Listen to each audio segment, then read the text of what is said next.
Howdy. Welcome back to Dion Talk. One of the biggest mistakes I've seen people make as landlords has actually made them sell their properties. There was a period of time where I was coming up on retirement. I was getting ready to retire, and I was afraid because I had heard of so many people who used to own rentals. I purchased buy and hold real estate. I was in a pretty bad position. I was a single parent with 3 kids. I found out about $89,000 in bad debt in my name that I didn't know existed until the divorce. I started teaching at a truck driving school, making $17 an hour after getting laid off from law enforcement because of the 2008 housing crash. And I was in a pretty bad position. But I started buying real estate and house hacking. It was 2 years till I got a duplex, and then 2 years till I got another, and then a year and a half. And my cash flow finally started being more than what it was costing me to live. And then it was getting close to 4 times what it cost me to live. And I started thinking maybe retirement is a possibility for me. I truly believe the average person can reach financial freedom, even if you're not starting from the best position, and make work optional in 10 years or less. But as I was getting there, I started thinking, what if I retire and then whatever happened to the people who used to own rentals happened to me? I'd have to go back to work. And I'm lazy. I don't want to do that. I loved the job I had, but I wanted to retire because time freedom was more important. So as I was coming up on retirement, I spent about 2 years, literally 2 years, trying to find landlords who used to own property, and it wasn't easy to find them. There are people like Frank who owned rentals in 2008 and is getting back into it now, but I had no way of finding Frank and Cynthia. I went in on BiggerPockets in the forums, I went in the Facebook groups, and I just couldn't find people who used to own rentals. And then I found them.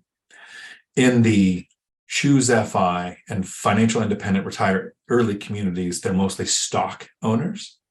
Right? There are a ton of people in those communities who will never own a rental and never have, and they just hate the idea of having tenants, toilets, or termites, or the economic violence that happens when you own more than one house, whatever their opinion is of why they won't ever own a rental. But there are those people in those stock groups, primarily stock groups, that's FIRE. They'll talk about the 4% rule and the 25 times your income and all of these stock related things that just don't matter to me because I reached financial freedom by investing in real estate. But there are people in those communities who used to own rentals, and I found out that they made one mistake pretty much across the board. This is the thing that they did wrong.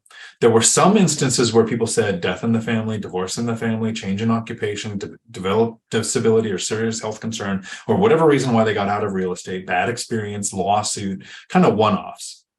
But consistently, the one thing, and this is actually why an investor, Stephan, who has a great YouTube channel, you should check out Stephan. He just talks on financial stuff. Mostly his older stuff is better to me. Even he sold some units because he made this mistake. And he came into the comments on our video and said, yeah, that's the mistake I made. So he's aware of it. But consistently, the landlords that sold real estate was because they weren't getting a good return. They can get a better return putting their money in a low interest savings account because they were pretty much losing money trying to maintain the properties because they made the mistake of not raising their rents.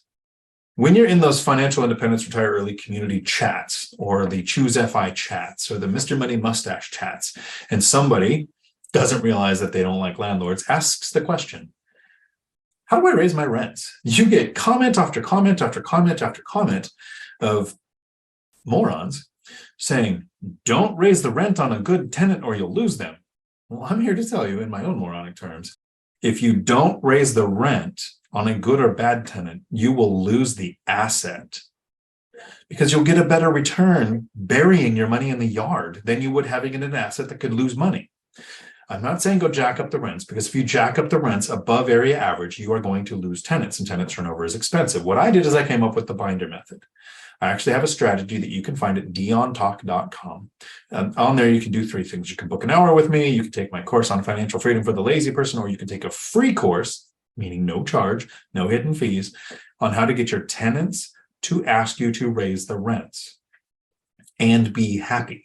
Happy tenants don't trash your property, and happy tenants don't leave. Less turnover means more profit. Higher rents means you're actually going to be profitable. And to me, getting the rents up is probably the easiest way to increase the income on an asset so that you're going to want to keep it. I hope this video at least made you think. Until my next video, thanks for coming to my Dion Talk. And YouTube thinks this video right here is going to be the one that helps you find financial freedom. We're sorry, the number you have dialed is not in service at this time.